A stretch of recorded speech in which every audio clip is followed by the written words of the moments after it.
지금까지는 분화 과정에 이상이 생기는 에큐트 마이엘로이드 루키미아들에 대해서 배웠어요. 그러면은 아까 분류해서 말씀을 드렸지만 요 MPD라고 하는 질환군은 분화가 되는 세포들이 증식해서 생긴 백혈병이라고 했고, 얘네들이 임상에서 봤을 때는 분화가 정상이기 때문에 크로닉했었기 때문에 임상에서는 크로닉 마이엘로이드 루키미아를 일으킨다라고 했었죠. 그런데 분화가 정상적으로 일어나는 백혈병은 분화가 최종적으로 되는 우리 혈구세포들마다 다 따로 있어요. 사실은 WBC가 분화가 정상적으로 되는 백혈병을 CML이라고 하고, 적혈구가 되는 거를 폴리사이테미아 베라, 진성 적혈구 증가증이라고 하고, 메가카리오사이트랑 플레이틀릿이 생기는 걸 보고서는 에센셜 트롬보사이토시스라고, 파이브로블라스트가 증가하는 거를 마이엘로파이브로시스라고 하는 겁니다. 그래서 MPD 같은 경우는 분화가 정상적으로 되기 때문에 최종적인 세포가 나오게 되고, 최종 혈구세포 종류가 우리가 요 네 가지라는 사실을 외우고 있으면은 MPD에 들어가는 네 가지 질환군은 굳이 외우지 않더라도 유도를 해낼 수가 있어요. 그랬을 때 이 MPD에 속하는 유전자들 같은 경우는 요 잭2 뮤테이션이라는 게 공통적으로 관찰된다는 사실이 시험에 많이 나오니까 일단 알아두시고요. 우선 가장 중요한 게 WBC가 분화 과정인 정상적인 과정에서 너무 많이 증식을 해서 생기는 크로닉 마이엘로이드 루키미아에 대해서 알려드리도록 하겠습니다. 이게 가장 중요한 백혈병 중에 하나죠. 분화 과정에 이상이 없다 보니까 질병의 코스가 크로닉해서 바로바로 사람이 죽어가지는 않는 병입니다. 이러한 CML이 생기는 원인은 9번이랑 22번의 유전자가 트랜스로케이션 돼서 붙는 건데, 9번의 일부랑 22번의 일부가 붙다 보니까 요 9번에서 온 BCR이란 유전자랑 22번에 있던 ABL이란 데가 퓨전 프로틴이 생기면서 이렇게 전사가 되니까 BCR-ABL이라는 퓨전 프로틴이 나와요. 그런데 이걸 이제 이렇게 붙어서 된 유전자를 우리가 필라델피아 크로모좀이라고 하고, 요게 있으면은 그냥 CML에 진단을 할 수가 있는데, 이게 뭐냐면 세포 속에 타이로신 카이네이즈, 한마디로 셀 시그널링 보내는 리셉터인데, 요게 퓨전 프로틴이 되면서 우리 세포가 분열을 할 때는 분열해야 되는 시그널이 있을 때만 분열을 하고, 분열하지 말라 그럴 때는 시그널을 안 보내서 분열을 하지 말아야 되잖아요. 근데 이 BCR-ABL 프로틴 같은 경우는 합쳐지는 순간 이 타이로신 카이네이즈가 그냥 계속 액티베이션이 돼 있는 거예요. 그러니까 필요할 때만 증식하고 필요하지 않을 땐 증식을 안 해야 되는데, 계속 증식해야 돼 하면서 끊임없이 이 백혈 모세포를 증식을 시키다 보니까 생기는 백혈병이고, 증식시키려는 시그널링만 자꾸 가서 생긴 거기 때문에 분화 과정에 이상이 생길 일이 없어서 분화는 정상적으로 이루어지는 겁니다.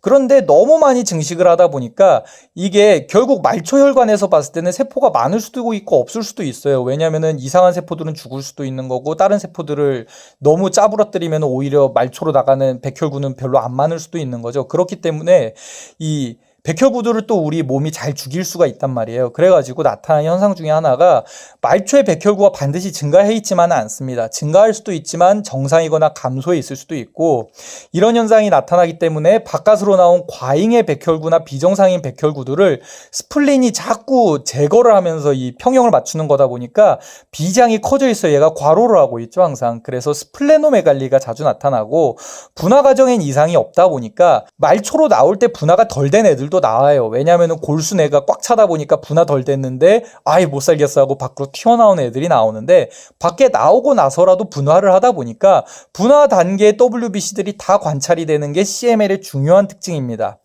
그래서 우리가 문제를 봤을 때 뭐 블라스트가 얼마고, 프로 마이엘로사이트가 얼마고, 마이엘로사이트가 얼마고, 막 이렇게 다양한 모든 단계의 WBC가 보이는 거가 CML이라는 증거를 주고 있는 거예요.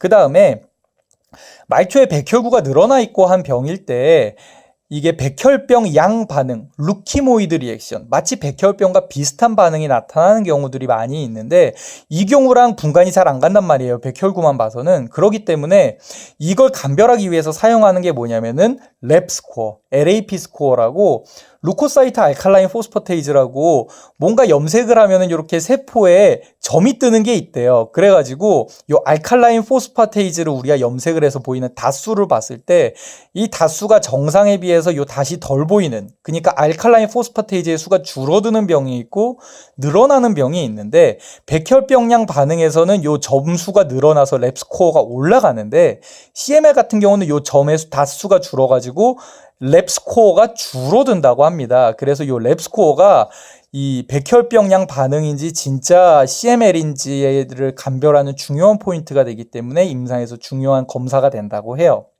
그리고 요 CML 같은 경우는 요 필라델피아 크로모솜으로 인해서 생기는 요 타이로신 카이네이즈가 문제죠. 그러다 보니까 이 이마티닌 메실레이즈라고 상품명이 글리백이어서 알만한 분들은 다 아실 텐데, 요게 이 계속 액티베이션 되어 있는 타이로신 카이네이즈에 대해서 억제를 하는 약물입니다. 그렇기 때문에 24시간 활성화되어 있는 비정상인 리셉터를 죽여버리니까 암이 낫겠죠. 그렇기 때문에 백혈병임에도 불구하고 잘 치료를 하면 완치가 되거나 잘 조절될 수가 있는 게 CML입니다.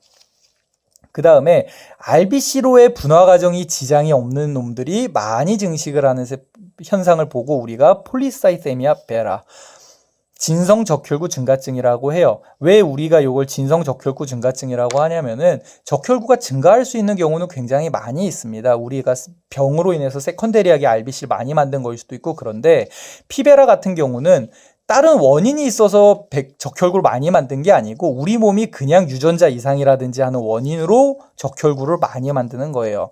그러면은 우리 몸은 적혈구가 많이 필요하지 않은데 이게 원인이 에리스로포이에틴에 대한 감수성이 증가를 해가지고 적은 양의 에리스로포이에틴으로 너무 많은 적혈구를 합성하고 분화를 시켜서 생기는 병이다 보니까 일반적인 세컨데리하게 생긴 이 RBC 증가 같은 경우는 에리스로포이에틴이 증가해서 생긴 RBC의 증가일 겁니다.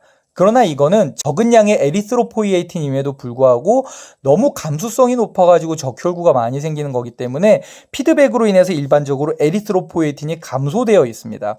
그래서 에리스로포이에틴은 적음에도 불구하고 헤모글로빈이나 헤마토크릿은 무지하게 많죠. 그러면은 우리 몸이 필요하지도 않은데 적혈구가 너무 많으니까 어떻게 해요? 또 적혈구를 뿌개야죠. 그럼 이 적혈구를 깨는 일을 하는 게 또 우리가 항상 고생을 하고 있는 비장비대, 스플레노메갈리가 나타나는 겁니다.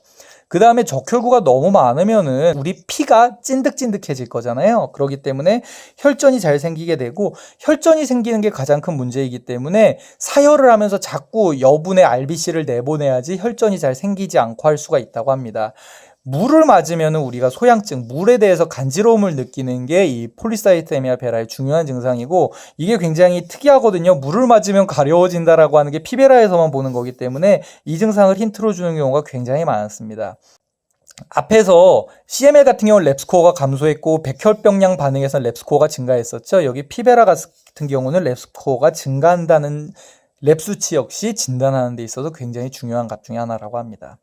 그럼 또 다른 분화된 세포인 메가카리오사이트 플레이틀렛 계열이 많이 증식을 하면 우리가 이건 무슨 백혈병이라고 하느냐? 에센셜 스롬보사이토시스라고 한다는 겁니다. 그러면은 이거는 또 역시나 1차성으로 스롬보사이토시스, 메가카리오사이트 플레이틀렛계가 많이 증식을 하는 거예요. 이러다가 보니까 나타나는 증상이 언뜻 생각해 봤을 때는 혈소판이 많으니까 혈전이 많이 생길 거라고 생각을 하지만 혈전증이 생기는 경우보다도 오히려 정상적인 플레이틀렛이 못 생겨서 출혈 경향이 생기는 경우가 더 많다고 하니 그런 점에 낚이지 않으시면 됩니다. 좌우간 나타나는 현상은 플레이틀렛 수치가 100만 이상으로 엄청 높게 나오면 에센셜 스롬보사이토시스인 거죠. 예후가 그렇게 나쁘지도 않다고 해요. 그 다음에 파이브로블라스트가 증식을 하는 건 아닌데 요거만 유일하게 MPD 중에 다른 거예요. 나머지는 분화 잘하는 WBC가 증식하는 거, 분화 잘하는 RBC가 증식하는 거, 분화 잘하는 플레이틀릿계가 증식하는 건데 마일로파이브로시스만큼은 파이브로블라스트가 증식을 하는 게 아니고요.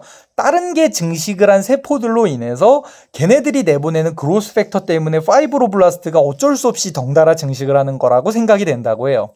그럼 결론적으로는 본인이 클로날라하게 증식을 안 해서 그렇지 다른 놈들의 반응성으로 파이브로블라스트가 증식한다는 사실은 변하지 않잖아요. 그러니까 여러분들은 처음에는 파이브로블라스트가 왕창 증식하는 거니까 분화 과정에 지장이 없는 세포가 증식하는구나라고 생각해도 크게 문제가 없다는 거죠. 좌우간 이거를 골수가 파이브로시스가 됐다 그래서 마이엘로 파이브로시스라는 병으로 얘기하는데, 골수 내에 세포들이 자랄 수 있는 공간이 있어야 되는데 파이브로블라스트는 섬유세포잖아요. 얘네가 자꾸 증식해가지고 여기저기 막 섬유로 막아놓고 있으면 어떻게 되겠어요? 여기에 막상 자라야 될 골수세포가 자랄 칸이 없을 겁니다.